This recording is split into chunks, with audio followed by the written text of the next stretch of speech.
Thank you so much for choosing to listen and subscribe to this show. I started Off Call because I was tired of flying blind as a physician, and it brings me so much joy to know just how many of you are out there who feel the exact same way. The feedback we've received, the community we're building together, it's nothing short of incredible. I want you to know that I'll do everything in my power to continue to bring you incredible conversations that put clinicians back at the center and help to change the culture of medicine. If I have one favor to ask today, it's simply this. Please, please, please sign up for offcall.com and subscribe to our podcast. Both are completely free. And roughly 38% of the people who listen to the show frequently don't subscribe. So if you're one of those people, subscribe and come join our community. I promise not to let you down. Every single subscriber allows us to make this show bigger and better and to build a stronger collective voice that'll help us make change in medicine. And to everyone who's already joined and subscribed, a huge thank you. 156 million lives have been saved over the past 50 years from vaccines, and 101 of those were infants. That's children under the age of 1. That's 6 lives a minute for 50 years. You don't know how bad it was because we made it better with science and medicine. Welcome to How I Doctor, where we're bringing joy back to medicine. Today, I'm joined by Dr. Ashely Alker, emergency physician, founder of Meaningful Media, which is a nonprofit connecting Hollywood with medical experts, and author of the new book, 99 Ways to Die and How to Avoid Them. And we've got her right after a shift in the ED. I love talking with ER doctors, but what I want to do today is explore a little bit more about Ashely and her book by talking about death. I think emergency physicians and everyone that works in the ER, nurses, techs, housekeepers, social workers, we have a weird and maybe unique perspective on life and death. But before we get to Ashely, a quick word from our sponsors. Before we jump into the episode, I want to thank our newest How I Doctor sponsor, Savaro. Savaro is a top telestroke and neurology company that was built to fix one of the most predictable failures in modern medicine, getting timely, consistent access to a neurologist when you actually need one. Their team of board-certified neurologists deliver rapid video response, clear decision-making support, and continuity from the first exam all the way through treatment planning and management. Hospitals working with Savaro see faster door-to-needle times, fewer transfers, and measurable improvements in patient outcomes. And because Savaro was built by physicians, the workflows actually match real-world medicine. If you need stronger, faster, and more predictable neurology coverage, visit Savaro.com to learn more. And now, let's get into today's episode. Before we jump into the episode, I want to thank our sponsor, Evidently. Evidently is the clinical data intelligence platform built to help physicians harness the ocean of patient data they're drowning in every day.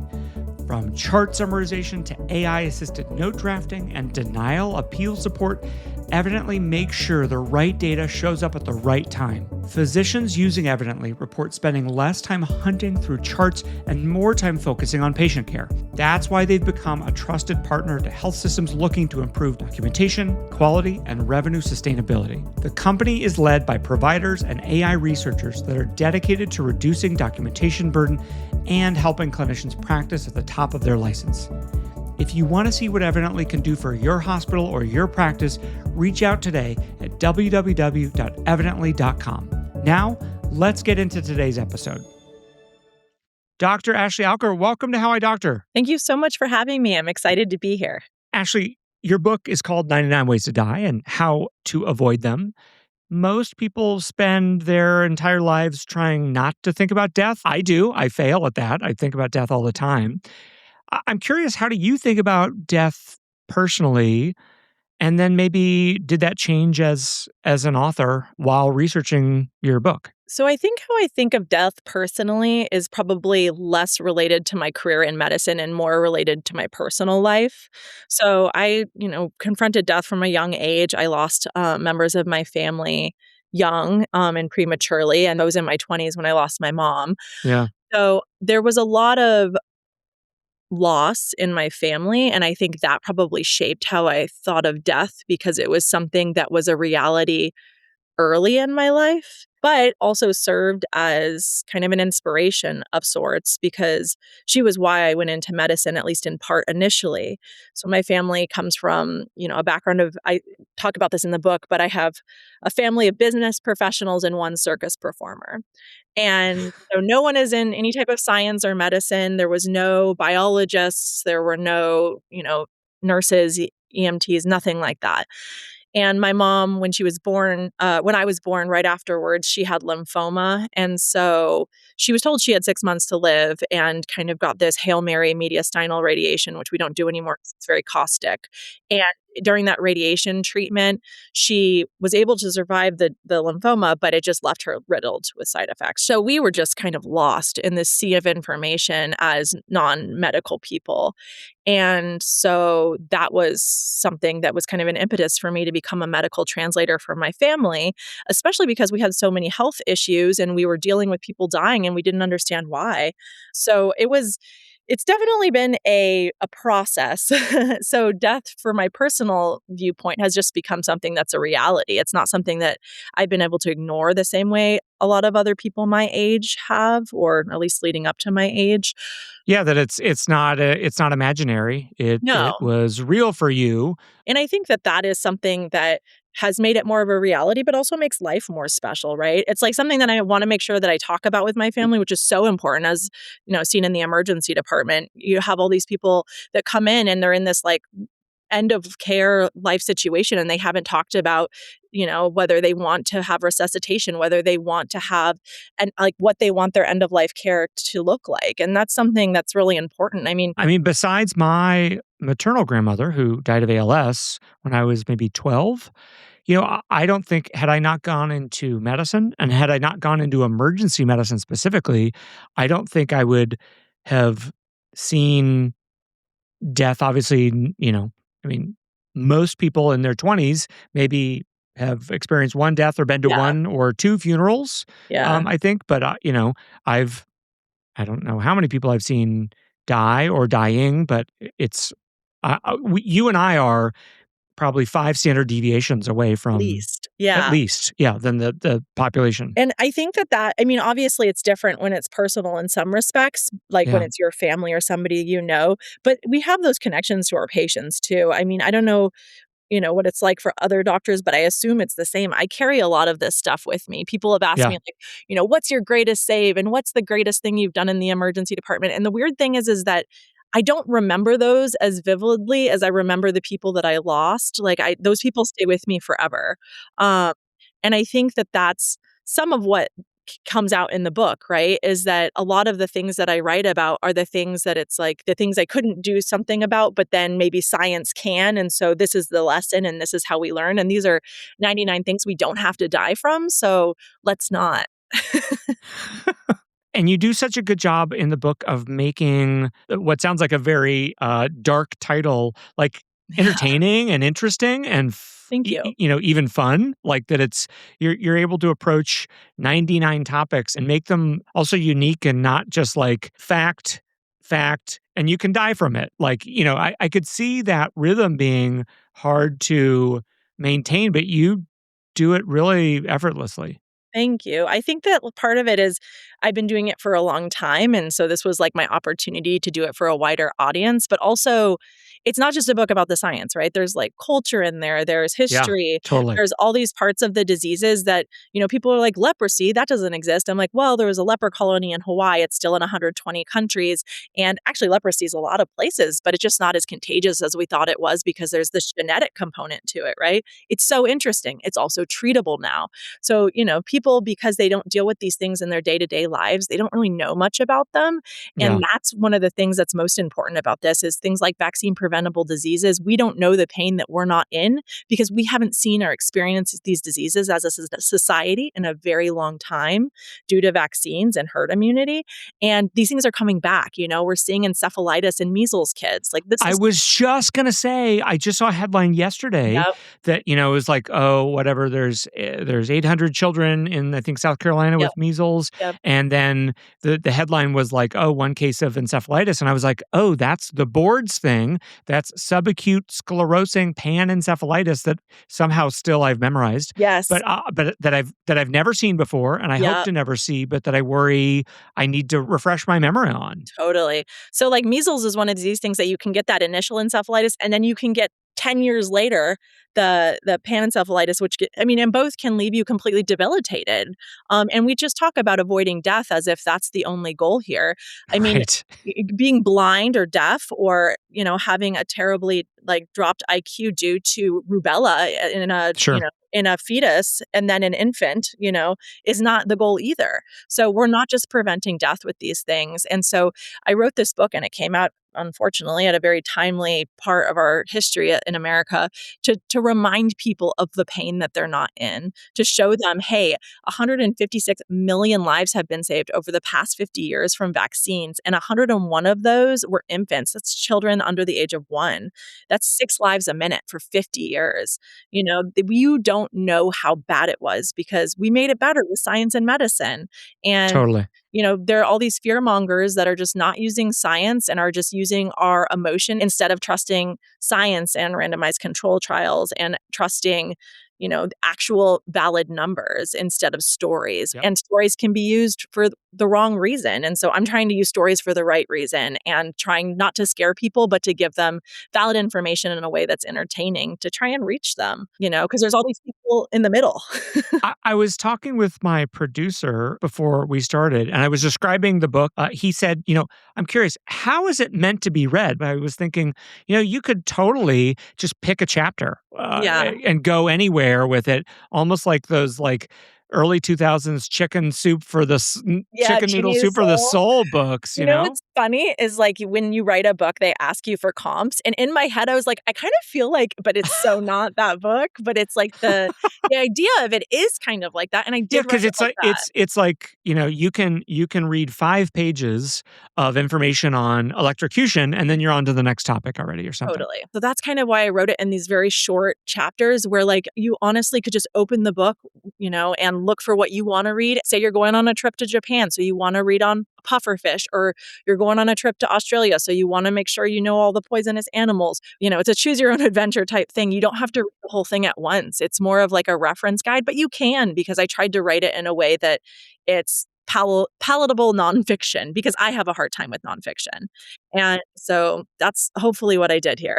You totally did it. Right? And I've been trying to, like, get it to the people on the pit, 'cause I'm like, "It's a mini medical school. You'll love this book." Yes, I'm yes. like, "You guys need to read this. You would have fun with it." But, just 'cause they're doing such a great job on this show. I want to take a moment to thank our sponsor, Savaro. If you've ever waited and waited for a neurologist to call you back, you know the problem that Savaro was built to fix. Savaro is a physician-led telestroke and neurology company that delivers rapid virtual neurology coverage that's reliable. Their board-certified neurologists connect by video in under 45 seconds, and they stay with you through the entire decision-making journey. Hospitals working with Savaro report faster door-to-needle times, fewer unnecessary transfers, and measurable improvements in patient outcomes. If your hospital needs stronger, faster, more consistent neurology coverage, visit Savaro.com to learn more. A quick word about today's sponsor, Evidently. Their platform turns an ocean of fragmented clinical data into concise, actionable insights. Chart summaries, note drafting, denial appeal support, HCC capture, so you spend time caring, not chasing. A transplant surgeon at a large academic medical center recently took transplant referral review from 2 hours to 20 minutes with AI-assisted chart review from Evidently. Physicians deserve workflows that improve accuracy, reduce exhausting chart biopsy, and help us practice at the top of our license. If you want to see how this might work in your hospital or your department, go to evidently.com. That's evidently.com to get started today.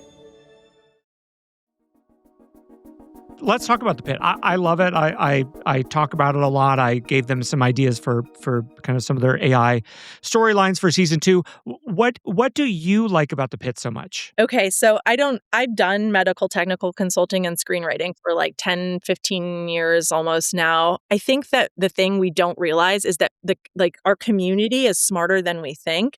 And so when they watch things, even if they don't know the medicine, they know when it feels off and when it's not real. And I think that's why things like The Pit are having such a great success, so many Emmys, people love it, is because they look at it and they're like, this is real. They're very dedicated, it seems, to Pittsburgh and the history there, and the history of emergency medicine in Yeah. Pittsburgh, et cetera, and the cultural history of medicine in Pittsburgh. So And that's a big, the black ambulance, the first ambulance services was, black people in Pittsburgh. Yeah. which is amazing that they've dug so deep into the history, and they're making a show that means something, and I think people are responding to that. But I have to be honest, I have not watched it. Like, it gives me anxiety. Like, I heard So also. there's two types of ER doctors. Yeah. There's I'm the type that I feel seen, I feel represented. It's very cathartic for me. Oh, That's like really? Oh, someone is showing what it's like, what I go through every day. And then there's totally the other camp, which is the exact opposite, which is like either it's triggering, I don't, or I can't watch yeah. more of what I go through. But I find it very cathartic to see that, like, oh my God, somebody is listening. Somebody understands Yeah. what I'm feeling. Am probably more in that latter camp, but I will say I think I will eventually watch it. I mean, it's obviously great, and it obviously reflects, the reality of what's going on in the world right now. I think so many people, patients and emergency medicine physicians and other physicians alike, are all really grateful for the work they're doing, because it's great to see real life and death reflected on screen in a way that, like, helps people understand, relate, develop empathy. Like, that is such an important part of storytelling, and something that we're just lacking as a country right now is empathy. And our stories are one of the main ways we do that. Like, for instance, when things about abortion come up, there's a lot of medicine that people don't understand, things about ectopic pregnancies, et cetera. And this is a way to teach those things, but also a way to develop empathy for the people that come into these situations. And you care a lot more when it's your friend or your sister or your mom or your brother. And so if you can't have those relationships because people are failing to communicate effectively in our society, then it's the job of storytellers to bring that information to a place where we can all access it. I think they're doing a master class in being able to show what it's like to be a healthcare worker, but also what it's like to be on the other side as a patient. So, I mean, hopefully we're also learning from this is, how can we make our language of medicine something that translates better? And that's something important to do, like, in the emergency department too, which is hard to do when it's, you're under pressure, and sometimes there's just emergencies, right? You're not explaining things during CPR. Like, that's just not a thing. Generally, we're just doing our job in those, like, high stakes emergencies. But there is time with a lot of patients just to remember that we're all human, and, like, try and take time to think back to when you didn't know the language, which is really hard to do, right? So it's something. I speak multiple languages, and, like, one thing that I realized in speaking these languages is that there's words for things that don't exist in English that exist in other languages, and vice versa. And so you have to remember, in medicine, it's, like, mostly that. So Yeah. it's mostly a bunch of words that don't exist in the English language. And so when you're trying to communicate with people, we throw these words out and we forget, like, hey, that's not, like, an English word that everybody knows, and we forget to translate. Or that the word has a different meaning. I was telling somebody yesterday that I had a patient that was upset with me because I described, I think, her ankle pain as atraumatic. And she said, "It's very traumatic. It's hurt Yes. so much. I've heard it. I've had it all week."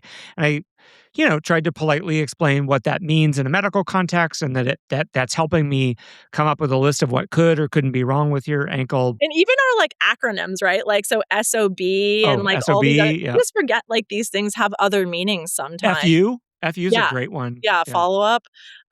So, like, that and, like, now, I mean, I think it's great that people have access to all their records, but it's immediate, and you get this stuff and you're like, "What does this say?" And honestly, sometimes it can just make things worse because of those differences in the language. So, I don't know. I think there's a lot of ways to bridge this, and I think, one way is obviously social media. Another way is through different forms of, like, television, film, writing, and then another huge one that needs to be addressed is the news, right? So I think doctors are getting better at trying to be present and available for those types of things, but headlines are often just trying to be kind of salacious and sensational to get people to read. In some cases, it's necessary, like, kids are dying of measles. We shouldn't let that happen.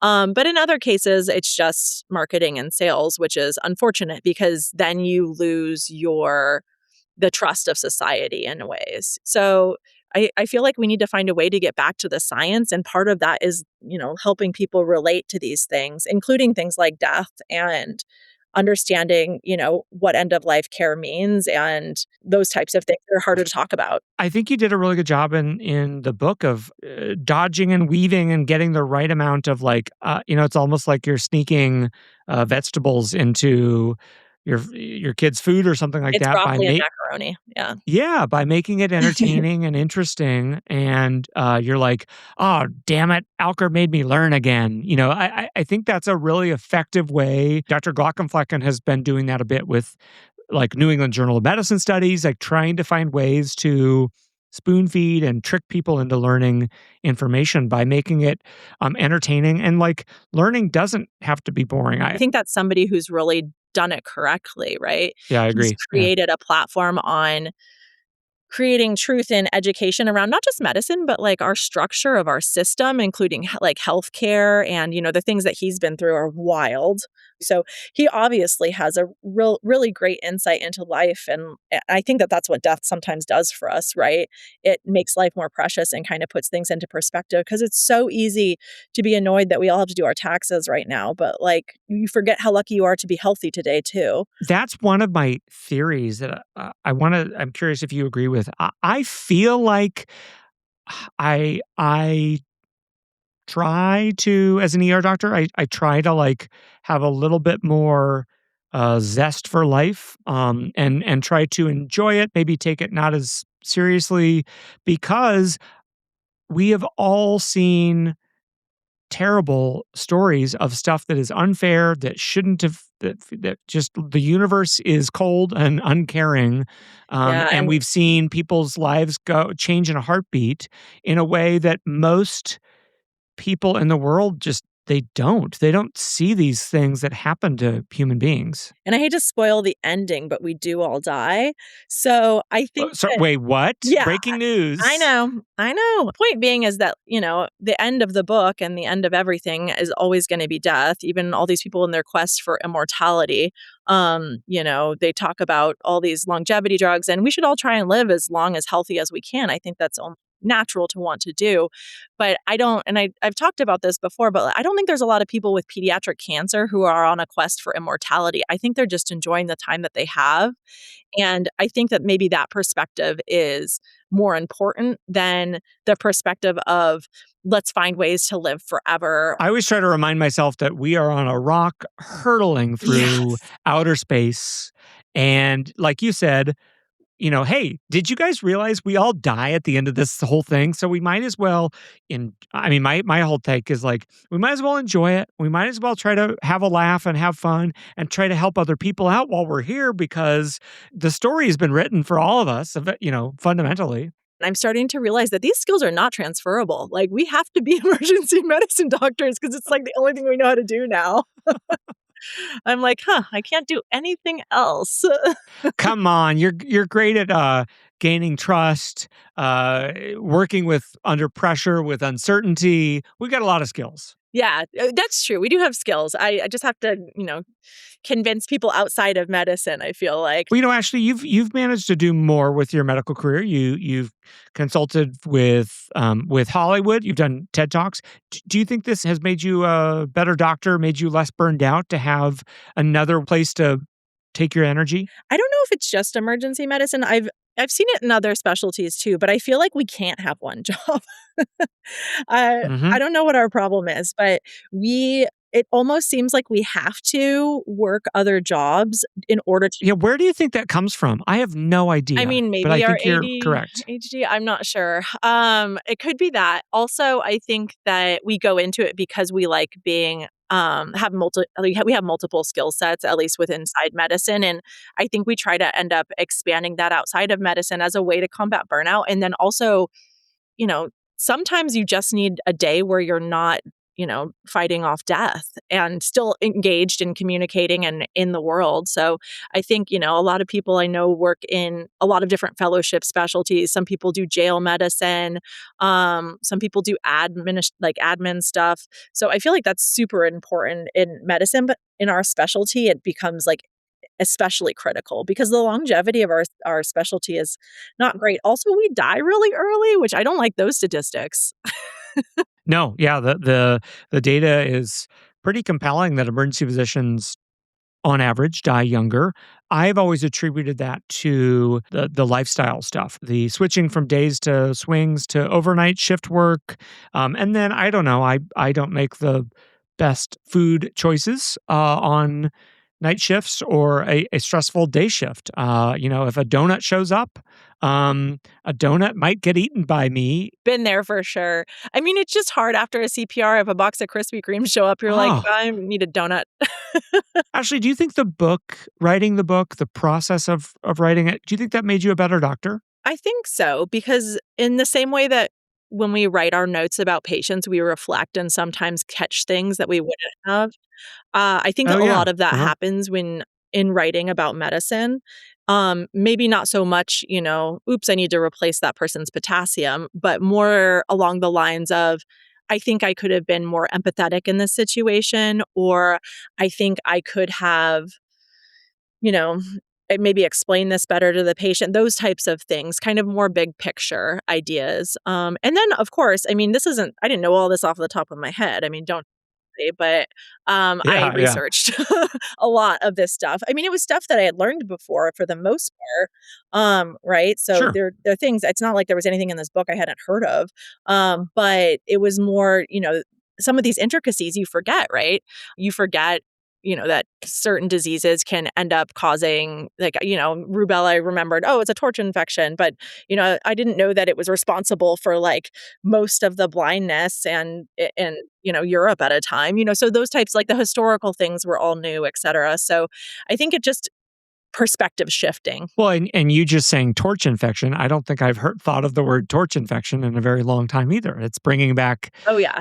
wonderful memories as well. Do you think writing the book made you less burned out? Yeah, I think it did, but I will say that it was like a 5-year endeavor. I'd been writing it since residency. So definitely in the beginning, it was some form of catharsis. And, some of the stories that didn't make it in the book were stories that were, very sad and things that like I needed to write to Yeah. kind of as a part of my process Get of out. Yeah. were and moving on.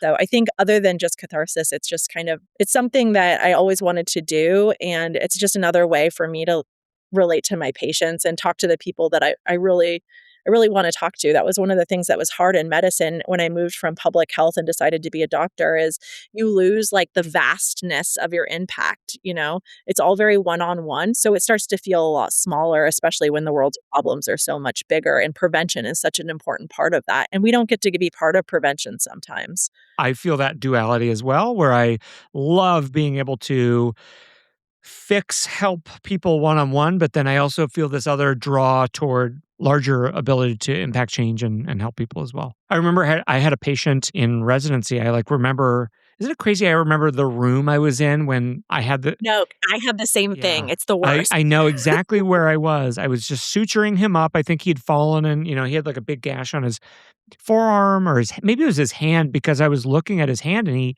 like very clearly had arachnodactyly. And then I looked at the rest of him and I was like, oh, you have Marfan's. Like you are, and he's like a 19-year-old young man who probably doesn't ever go see the doctor. And so I just still remember just making conversation with and suturing him. And I said, hey, I'm just noticing these things about your body. Because I told him like, hey, if you ever get really severe chest pain, especially if it goes to your back, if you ever get, blindness or vision problems in one of your eyes, you need to immediately go to the ER. I think I don't want to diagnose you with Marfan's, but you just have all of these characteristics that you should talk with your pediatrician about, your doctor. But the two things I can do is I can suture up your hand right now, and I can just like let you know you might have this thing. And like, if there's one thing you remember from me, just remember you might have Marfan's and you could be having an aortic dissection. Yeah, and these things could kill you. Yeah. I mean, we are the safety net, right? So like Yeah. even though we don't get to do a lot of preventative care, I feel like those are the things that are Yeah, that like was my version of prevention. those Yeah, are the yeah. big wins, right? Like it's the like, oh, you came in for like elbow pain, but you're having a heart attack. Actually, in our last few minutes, I've got a few just kind of lightning round questions for you. You ready? Yes. I mean, you're an ER doctor. I mean, we're like born for lightning Born for rounds, lightning round. Yeah. Hit me. What is your number one advice to fellow physicians about being creative? Try and use it as an outlet. And if it's something that kind of fills your cup and helps you with burnout, just find that outlet and just let it be for you. Don't worry about where it goes or what happens to it. What's the core message you want fellow physicians to take away from the book? That what you do every day matters more than just the science and medicine that you're practicing, that a lot of what we do is about just being able to communicate with patients, and that saves lives sometimes more than anything that we do on the medicine side. Yeah. When you wrote the book, was there a person or a group of people that you wrote it like as if you were writing it to them or writing it for them? Yeah, it's a love letter to my patients and to the general population. I did not write it specifically for scientists or people in medicine. I wrote it for the general public. That being said, I think there's a lot in there that is interesting to us, especially with Totally. our background. But yeah, this is not a science book. This is a book of stories that communicate science kind of as a byproduct. Last question. What's the most interesting or surprising thing you learned while writing the book? I mean, there was a lot in there that was upsetting. Like, I didn't know that cars, when they do crash testing, don't consider female anatomy. And because of that, women are more likely to die in similar car crashes. There were a lot of things like that I learned, specifically about, marginalization of certain populations within our healthcare system that result in death. For instance, maternal death rates in Latin Americans and African Americans are so much higher. And that shouldn't be true, right? It shouldn't matter what race you are in our country, or what your background is, but your zip code is more important than, your cholesterol or your blood pressure or any other number to your health in our country. So when you really get into it and you see the faults in the system that we've created, you know that there's so much work to do and that we have to fix these things and we can't just ignore them, which is something that a lot of people want to do because it's not affecting them. And then again, we need that empathy in order to care enough to fix it. Yeah. Dr. Ashely Alker, thank you so much. For people who want to read 99 Ways to Die or follow your work, where's the best place to find them? Find you? The book's available everywhere. So Amazon, Barnes & Noble, independent bookstores, anywhere books are sold. You can get it online. Me, I have a website, Ashely Alker MD, A. Alker MD, all those go to my website. I'm available everywhere and I'd love to talk to you. Amazing. Thank you so much for being here. It's been great. And thank you for showing up after a shift as well. Oh, thanks for having me. It's an honor. I'm so excited to be able to talk to you. Likewise. Thanks for joining me today. For interviews with physicians creating meaningful change, check out offcall.com/podcast. You can find How I Doctor on Apple, Spotify, or wherever you listen to podcasts. We'll have new episodes weekly. This has been and continues to be Dr. Graham Walker. Stay well, stay inspired, and practice with purpose.